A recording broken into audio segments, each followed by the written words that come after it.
There we go. I don't know what time it is. It's probably about 2 or 3 in the morning. Let me look. 1:58. Now, I've been painting the Impala. See if I can get it to show you the Impala. All right.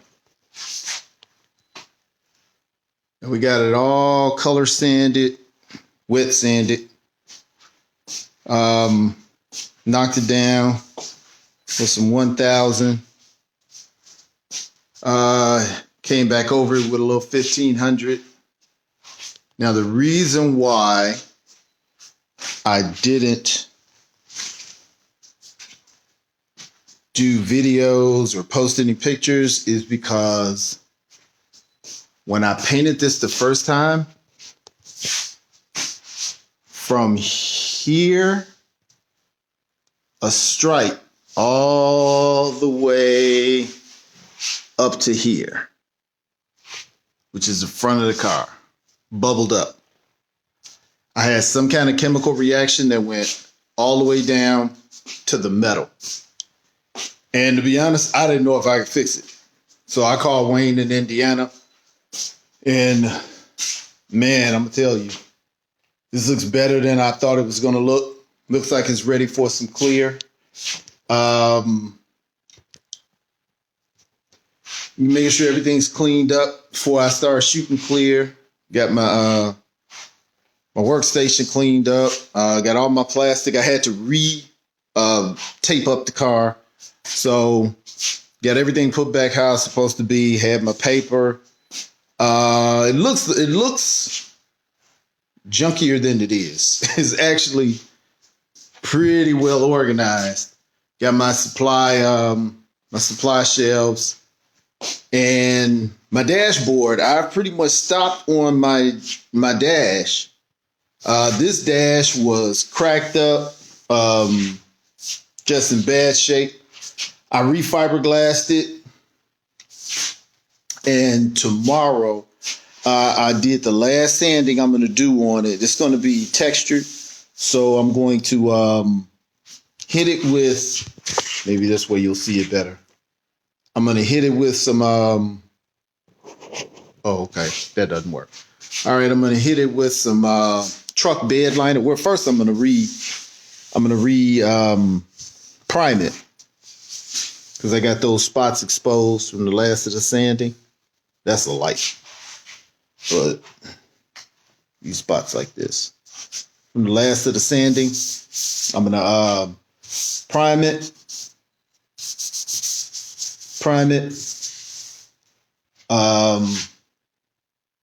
And then I'm going to hit it with that truck bed liner. That's going to seal everything. And then once it's good and sealed, I'm going to go ahead and paint it. Got the car cleaned up. Had some of everything on the inside. Got the steering wheel painted, the steering column painted. That's in there. Steering wheel is over here. I got to figure out what design I'm going to do on this. It may be two-tone, not sure. Got the inside cleaned out. Obviously, this is not the carpet that's going to be in the car. But, I want to protect the insulation. It's all insulated under there. I got to insulate the doors, just like up here. So all that's going to be silver. So keep it real quiet. Obviously got all the paper from under the dash. We don't need that anymore. Got a wet sand inside there. I'm going to start. I got to decide what I'm going to do with the upholstery. Ran the wire harness for the top of the car. Just so I'll see if you can see that wire real good. There it is. And it goes over there, down into that light hole. Then it's another light hole right here. Now, this is the first car I have done by myself. This is the first time I painted a car. This is the first frame I've taken loose. This is a car. Well, yeah, it's the first car I have taken off the frame by myself. I've taken a few cars are loose, and I've helped with a lot of cars. But if you want to, if you want to do this, once you buy the car, it's yours. If you mess it up, it's yours. You can always pay somebody else to fix it. So if you want to try it, give it a try. I got my fenders done. Let me get you back onto the fenders. Now the fenders done. These have not been wet sanded at all, so I got to hit these maybe 2 times with some 1000. And I use these sponge blocks when they're really rough. I'll use these sponge blocks right here.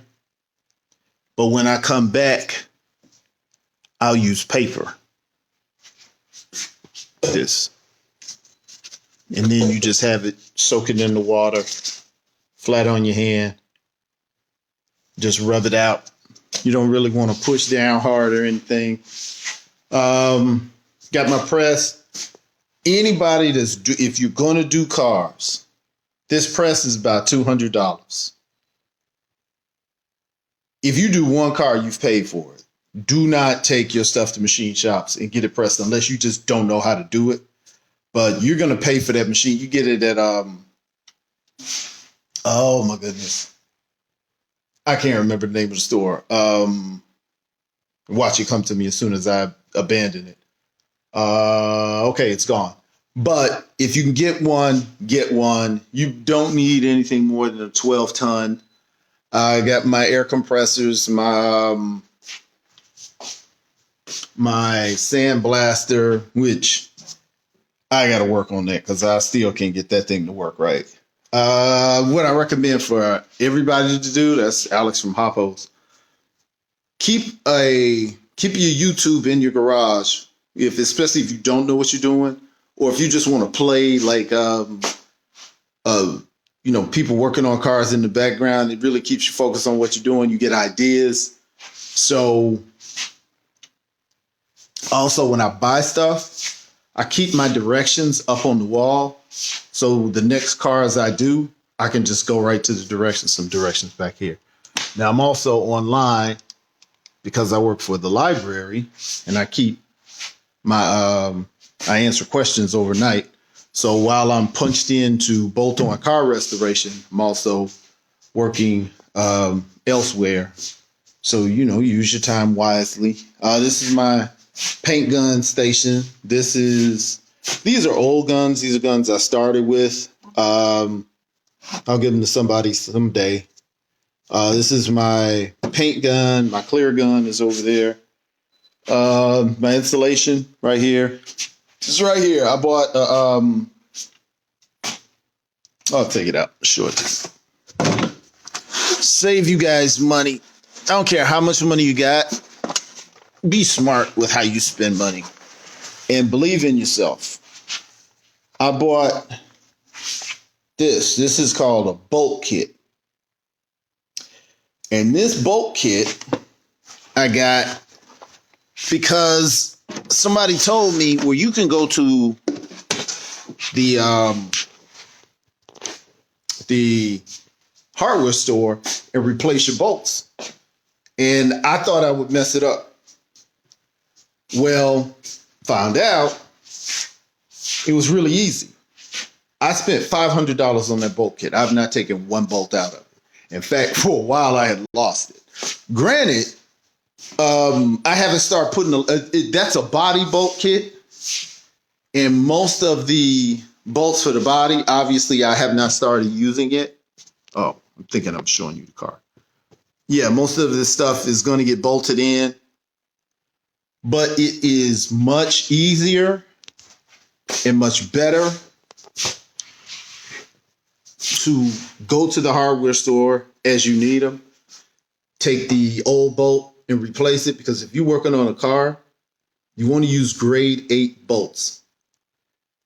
I don't know that I have to read the instructions, but when I bought that bolt kit, I was just spending money. I had saved up money and I had it, and I was like, okay, I'm gonna make sure I got all the right stuff. I'm gonna get all the best stuff, and I wanted shiny stuff. So if it was chrome, I was happy.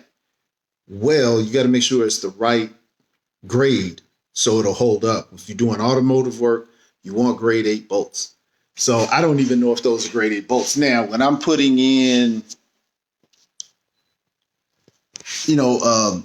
screws along here, stuff like that, I don't really care. It can just be strong. But the real bolts that's going into the frame and that kind of stuff, you want it to be grade 8. Now, they do make chromed grade 8 bolts, but you got to know what you're doing and know what you get. But that's where we are. The Impala is looking great. Long time coming. I'm learning a lot. But for a first time, another thing. Notice these little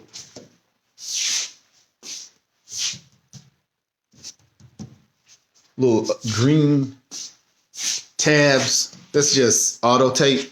These are mistakes I'm finding as I'm sanding. I don't know if you can see that. Yeah, right there. And something about right here is not right. The light's not good. I was just about to really wrap it up. If you look, you see how that's dark right there. I didn't get enough coats over that. This was a spot I fixed. I didn't get enough coats over that, so I have to recoat that. I guess some like little splatter or something for whatever reason. It didn't coat well right here, so I'm gonna have to really redo this quarter. Same thing in the middle. There, they got that green tag. I just had a big chip right here. I was mad as I don't know what. Right there, little spot, little dark spot here. Dark spot here.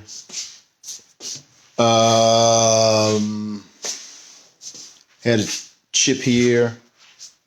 Chip here. Well, I sanded too low, so it was thin.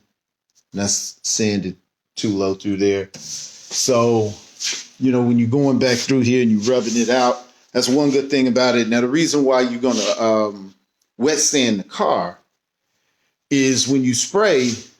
What makes the paint job shiny, makes the paint job looks good is the flatter it is. Well, the technique I'm trying is usually you spray your base coat, spray your clear coat, and then you sand down your clear coat and then buff it, and that's what makes it shine because you get it really flat in that color, in that clear. Well, I'm sanding out the base coat. Then I'm going to put on a couple of coats, maybe 3 coats of clear. Then I'm going to sand that out. Then I'm going to put on the last coat of clear. And then I'm going to try to do the whole buffing process. I would rather do more sanding.